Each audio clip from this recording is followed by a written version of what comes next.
Existe um momento em todo anime em que a tensão atinge o máximo, a cena fica pesada, o clima fica sério, o impacto começa a crescer. E aí, alguém entra em cena e quebra tudo, não de forma inteligente, não de forma estratégica, mas de forma completamente deslocada. E em Fire Force esse momento tem nome, Tamaki Kotatsu. E antes de qualquer coisa, é importante deixar claro, o problema não é a personagem, o problema é onde ela está inserida. Tamaki claramente foi pensada como alívio cômico. Isso não é um erro, muitos animes usam isso como recurso. Personagens que quebram a tensão, sabe? Que trazem leveza, que dão respiro entre momentos pesados. O problema começa quando esse alívio não respeita o momento. Fire Force constrói um mundo que, apesar de visualmente estilizado, é pesado. Pessoas se transformam em infernais, famílias são destruídas, existe manipulação religiosa, existe conflito político. Não é uma obra leve e mesmo assim, em momentos que exigem impacto, entra o eixi desnecessário. Não como complemento, mas como interrupção. O fanservice em si não é o problema, existem obras onde isso funciona muito bem. Onde faz parte da proposta, onde combina com o tom, mas em Fire Force parece deslocado. Como se um personagem de um anime completamente diferente tivesse inserido ali. Tamaki muitas vezes parece vinda de um anime focado em ecchi, que caiu por acidente dentro de uma narrativa que tenta ser séria. E aqui está o maior problema, na minha opinião. Não é sobre gosto, é sobre imersão. Quando uma cena tenta construir tensão e algo quebra esse clima de forma artificial, o espectador sai da experiência, entende? O impacto desaparece. E isso acontece várias vezes com essa personagem. Alívio cômico depende de time, momento certo, intensidade certa, contexto certo. Quando isso não acontece, vira ruído.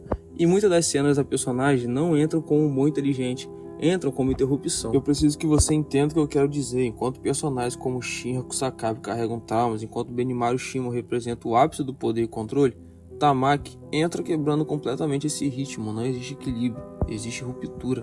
Aqui entra um ponto importante. Do ponto de vista de marketing, funciona. Atrai atenção, gera discussão, cria público específico, mas narrativa e marketing nem sempre caminham juntos. O que chama clique nem sempre fortalece a obra, entende?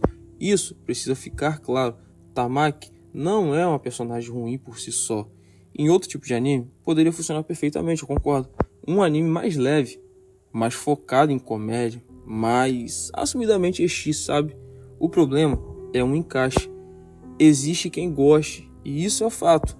Tem gente que assiste justamente por esse tipo de cena, e não tem nada de errado nisso. Quer dizer, às vezes tem, né? Mas enfim, enfraquece momentos importantes. E é aqui que nasce a polêmica, porque existe potencial. Tamaki poderia ser mais, poderia ter desenvolvimento mais sério, poderia ter momentos de destaque real, mas muitas vezes acaba reduzida a um recurso repetitivo. Outro ponto crítico é a repetição. Quando o mesmo tipo de gag, acontece várias vezes, perde impacto, deixa de ser surpresa, vira um padrão previsível. Fire Force tem momentos extremamente fortes, construção de mundo interessante, lutas bem dirigidas, ideias narrativas sólidas, mas esse tipo de interrupção cria uma inconsistência tonal, e consistência é essencial para a imersão.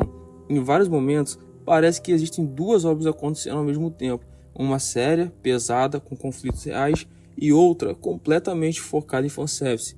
E Tamaki é o ponto onde essas duas coisas colidem. Talvez a intenção, a proposta dessa personagem tenha sido equilibrar a obra, trazer leveza, evitar peso excessivo, mas execução importa mais do que a intenção, e quando não encaixa, o efeito é o oposto. Não é a existência do alívio cômico, é a falta de harmonia com o resto da obra. Tamaki Kotatsu não estraga Fire Force, mas em muitos momentos quebra aquilo que a obra tenta construir, não por falta de potencial, não por falta de ideia, não por falta de encaixe. E no final fica a pergunta: vale mais manter a identidade da obra ou apostar em elementos que chamam a atenção, mas quebram a experiência? Porque quando o espectador sai da imersão, não importa o quão boa a cena era, ele já perdeu o impacto. Bom, essa é só a minha humilde opinião. Toda vez que eu assisto Fire Force eu fico muito incomodado com esse ecchi desnecessário. Funciona. Até em certos episódios te mantém ali preso e tal.